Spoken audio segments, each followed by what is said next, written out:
Beautiful women are a source of corruption.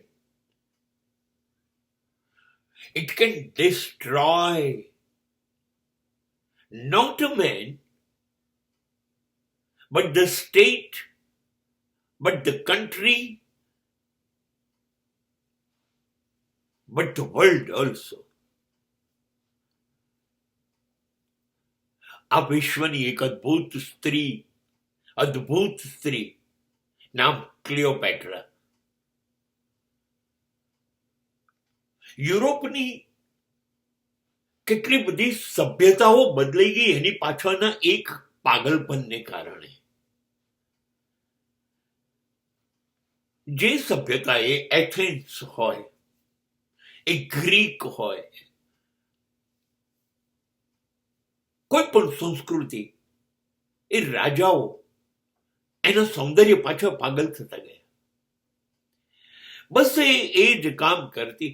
જે પાગલ થાય એને પરણતી, પછી એનો નાશ થાય, પછી બીજાને પરણતી, બીજાનો નાશ થાય, પછી ત્રીજાને પરણતી. બધા જ નાશ પામતા ગયા સૌંદર્યની પાછળ. ચાલ્યું જ આવે છે. અમેરિકાને એવું ગહેલું લગાવનાર એક પાત્ર હતું મેરિલિન મનરો.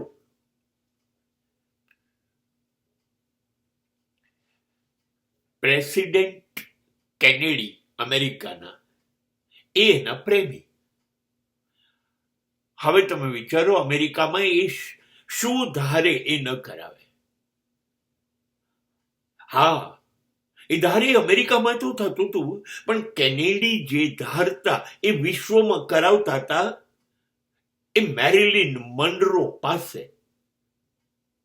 એને વિશ્વના કેટલા બધા દેશના રાજપુરુષોને મેરિલિન મનરો ના પ્રેમમાં છે એવી લાગણી કરાવીને એ બધા રાજ્યો, બધા દેશોની ખાનગી માહિતી મેરિલિન મનરો લાવીને કેનેડીને આપતી. કેટલા રાષ્ટ્રો બરબાદ થયા. આ છે ભારતનો ઇતિહાસ દ્રૌપદીનો પુરાવો નથી આપતો. અત્યંત શક્તિશાળી કૌરવોનો નાશ થયો કે ના થયો? સિતારા સૌંદર્ય પાછળ સોનાની લંકા રાવણે ગુમાવી કે ન ગુમાવી? બસ આ ચાલુ જ છે. કોઈ પણ યુગમાં, સતયુગથી કલયુગ સુધી, સ્ત્રીનું સૌંદર્ય એ શ્રાપિત છે. એ કોઈ પણ પુરુષને લલચાવી શકે છે, આકર્ષી શકે છે. પતનની ખીણમાં એને એવો ધકેલશે કે બહાર આવવાનો કોઈ રસ્તો એને દેખાશે નહીં. રૂપથી આંધળા થઈ જવાય છે સાહેબ. અશ્વમેઘ યજ્ઞ દ્વારા ઇન્દ્રનું આસન હલાવી દેનાર વિશ્વામિત્ર, મેનકા, ઉર્વશી, આ બધાને રાખવાની ઇન્દ્રને જરૂર છે. ઋષિઓના તપોભંગ માટે, ઋષિઓની સાધના ખંડિત કરવા માટે. સ્ત્રીઓનો હું કોઈ દોષ નથી જોતો. સુંદર હોવું સ્ત્રી માટે સાક્ષાત પરમાત્મા એની અંદર ઉતર્યો ત્યારે તો પરમાત્મા અતિ સુંદર છે એ ઉતરે તો સ્ત્રી તો અદ્ભુત સુંદર હોય જ. સુંદરતાનું આકર્ષણ થાય જ,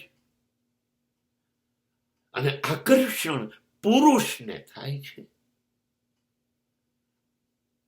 સ્ત્રીઓ તમને દબાણ નથી કરતી, તમને મજબૂર નથી કરતી, પણ મજબૂતમાં મજબૂત પુરુષ એની પાછળ દોરવાઈ જાય છે. સ્ત્રી નથી કહેતી તું દોરવાઈ જા. આપણે સૌંદર્યના નામે આપણી જાતીય વાસનાઓનો ભોગ આપણે બનીએ છીએ. પણ એ વસ્તુ નિશ્ચિત સ્ત્રી દ્વારા કોઈ પણ પુરુષ રસ્તો ચૂકી શકે છે, ખરીદી શકાય છે, એનું ધ્યેય શૂન્ય થઈ જાય છે, એની જિંદગી નર્ક બની શકે છે, અને બધું જ પુરુષ બનાવે છે.